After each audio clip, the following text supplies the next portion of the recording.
Sieh dir dieses Gesicht ganz genau an. Es ist kein Kunstwerk, sondern ein letzter Atemzug, ein Moment des Todes, grausam eingefroren in der Zeit und für die Ewigkeit bewahrt. Um das zu verstehen, drehen wir die Uhr zurück. Nur 24 Stunden zuvor liegt Pompeji noch friedlich unter der Sonne, vollkommen ahnungslos und pulsierend vor Leben. Hier, im Herzen der Stadt auf dem Forum, wird Politik gemacht. Der ganze Glanz und die unerschütterliche Macht Roms sind in jedem dieser Gebäude sichtbar. Die Wände erzählen uns Geschichten. Hier war ich, hat jemand gekritzelt. Nachrichten von Liebenden und Spöttern. Ein Beweis für echtes Leben, genau wie unseres heute. In den Villen fließt der Wein in Strömen. Man liegt zu Tisch, diskutiert über Philosophie und lässt sich von unsichtbaren Händen jeden einzelnen Wunsch von den Augen ablesen. Wer Entspannung sucht, geht in die Thermen. Im warmen Wasser sind Senatoren und Sklaven fast gleich. Man lacht, man wäscht den Staub ab, man lebt einfach. Doch die Stadt verlangt auch Spektakel. 20.000 Menschen drängen sich im Amphitheater. Wenn sie brüllen, beben die Mauern der Stadt fast so stark wie bei einem Erdbeben. Abseits des Lärms in der Villa der Mysterien huldigen sie im Verborgenen. Hier zelebrieren sie ekstatische Rituale für den Gott Dionysos, weit fernab der strengen Sitten. Am Hafen landen Schiffe aus aller Welt. Sie bringen schweres Gold aus Spanien und Gewürz aus Ägypten für eine Stadt, die im absoluten Rausch lebt. Bäcker Modestus schiebt gerade 81 Brotlaibe in den Ofen. Er ahnt nicht, dass sie dort erst 1800 Jahre schwarz verkohlt wiedergefunden werden. Draußen in den engen Gassen herrscht das Chaos. Menschen rufen, Esel schreien, Karren rattern über Steine. Der Klang einer Metropole, die niemals wirklich schläft. Über allem wacht er wie ein König, der Vesuv, ein friedlicher grüner Riese voller Weinberge. Das Wort Vulkan kennen die Menschen hier noch gar nicht. Doch der Friede ist eine gefährliche Illusion. Risse in den Mauern zeugen von alten Beben. Die Stadt ist verwundet, aber man ignoriert stur alle Warnungen. Am Abend des 23. August kehrt Ruhe ein. Familien essen gemeinsam zu Abend. Niemand weiß, dass dies die allerletzte ruhige Nacht dieser Stadt sein wird. Denn tief unter dem Pflaster tickt bereits die Uhr. Das Magma steigt unaufhaltsam nach oben. Der Druck wird unerträglich, das Monster öffnet seine Augen. Am Morgen des 24. Augustes ist die Stille trügerisch. Die Erde zittert nicht nur, sie vibriert wie eine gespannte Saite. Irgendwas stimmt hier ganz und gar nicht. Plötzlich versiegeln die Brunnen der Stadt. Das Grundwasser verdampft im heißen Boden. Ein böses Omen, das die Menschen sehen, aber einfach nicht verstehen wollen. Nur die Tiere spüren die Gefahr. Hunde bellen panisch, Vögel fliehen in riesigen Schwärmen. Die Natur schreit eine Warnung, doch die Menschen bleiben blind und taub. Ein paar wenige packen ihre Sachen und fliehen sofort. Sie blicken nicht zurück und sie sind die einzigen, die diesen Tag heute überleben werden. Aber die große Masse bleibt. Man vertraut den Göttern und geht stur zur Arbeit. Ein Fehler, der sie alle noch vor Sonnenuntergang das Leben kosten wird. Mittags wird die Hitze unerträglich. Die Luft schmeckt metallisch und schwefelig. Ein Druck legt sich auf die Ohren. Die ganze Stadt hält den Atem an. Selbst Gelehrte bleiben ruhig. Man glaubt fest an ein Gewitter. Während sie den Himmel beobachten, hat das Schicksal längst die Würfel gegen sie geworfen. Im Berg gibt es kein Halten mehr. Millionen Tonnen Gestein drücken mit unfassbarer Gewalt gegen den Krater. Die alte Decke beginnt endgültig zu reißen. Das Mittagessen steht auf dem Tisch. Ein letzter Schluck Wein, ein letztes Lachen. In genau diesem Moment endet die Antike für diese Menschen für immer. Es ist 13 Uhr. Der Propfen gibt nach. Mit der Kraft von 1000 Bomben explodiert der Berg und entfesselt die absolute Hölle auf Erden. Ein gewaltiger Knall zerreißt die Luft. Der Gipfel wird weggesprengt und eine gigantische Säule aus Asche und Gestein schießt senkrecht in den Himmel. Sie steigt 30 Kilometer hoch, breitet sich aus wie eine schwarze Pinie und löscht die Sonne aus. Es wird Nacht, mitten am helllichten Tag.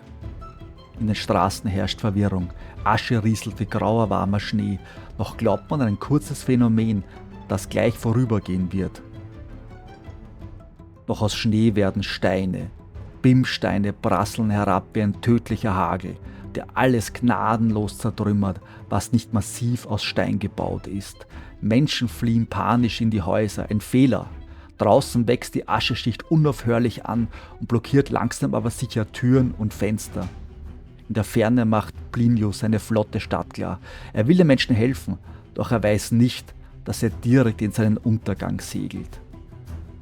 Am Nachmittag ächzen die Dächer unter der Last. Das Holz knackt, Balken biegen sich durch. Die flachen Dächer sind nicht für dieses enorme Gewicht gebaut. Dann das erste Krachen.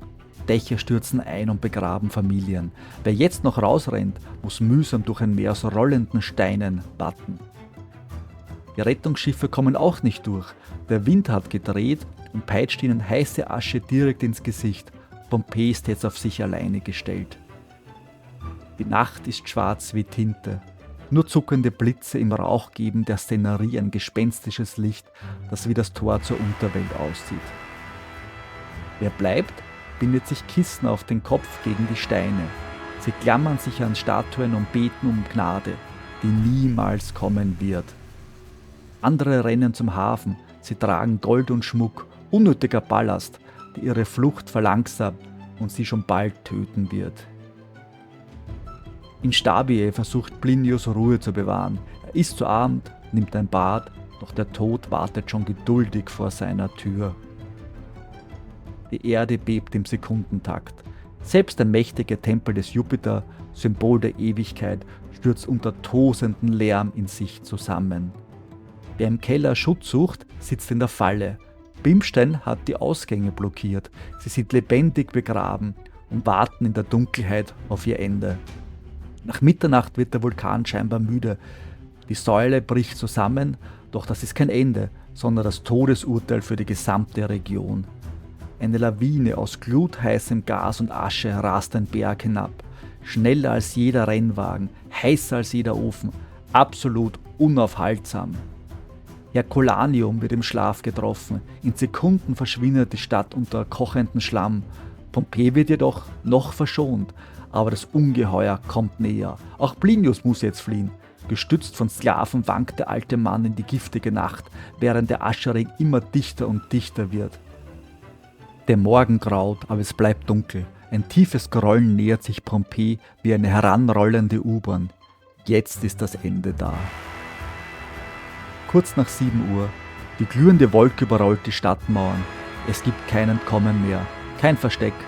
Die Stadt wird in Sekunden ausgelöscht. Der Tod kommt sofort. Die Hitze ist so extrem, dass das Leben einfach verdampft. Kein Schmerz, nur eine plötzliche, ewige Stille. Dieser Mann schützt sein Gesicht mit einem Mantel. Die feine Asche legt sich um ihn wie ein Leichentuch und bewahrt seine letzte Geste. Im Garten der Flüchtenden starben 13 Menschen. Sie rannten, bis die Wolke sie einholte. Ihre Körper erzählen die Geschichte ihrer nackten Panik. Eine Mutter versucht im Tod noch ihr Kind zu schützen. Eine instinktive Geste der Liebe, die uns noch Jahrtausende später immer noch berührt. Am Strand stirbt auch Plinius. Er bricht im Sand zusammen und bleibt liegen, während seine Begleiter um ihr eigenes Leben rennen müssen. Weitere Wellen folgen. Pompeji verschwindet endgültig unter einer 6 Meter dicken Decke aus grauem Tod. Kein Dach ragt mehr hervor. Als die Sonne nach 2 Tagen zurückkehrt, beleuchtet sie eine Wüste. Wo Städte waren, ist nichts mehr. Die Landschaft ist vollkommen fremd. Der Kaiser schickt Hilfe, aber es ist zu spät. Plünderer kommen, graben Tunnel, stehlen Marmor, dann wird der verfluchte Ort verlassen. Gras wächst über die Dächer, der Name Pompeji verblasst und wird zur Legende, die man sich nur noch am Lagerfeuer erzählt. 1700 Jahre später stößt ein Bauer auf eine Mauer, die Zeitkapsel wird geöffnet, die Welt hält den Atem an und entdeckt die Antike neu. Archäologen haben eine Idee, sie gießen Gips in die Hohlräume der Asche, so kehren die Toten als plastische Abbilder zu uns zurück. Heute laufen Millionen durch diese Straßen.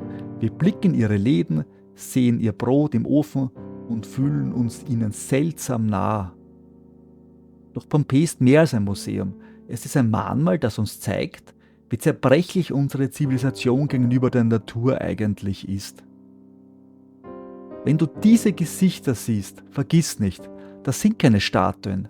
Das waren Menschen mit Träumen. Menschen, genau wie du und ich.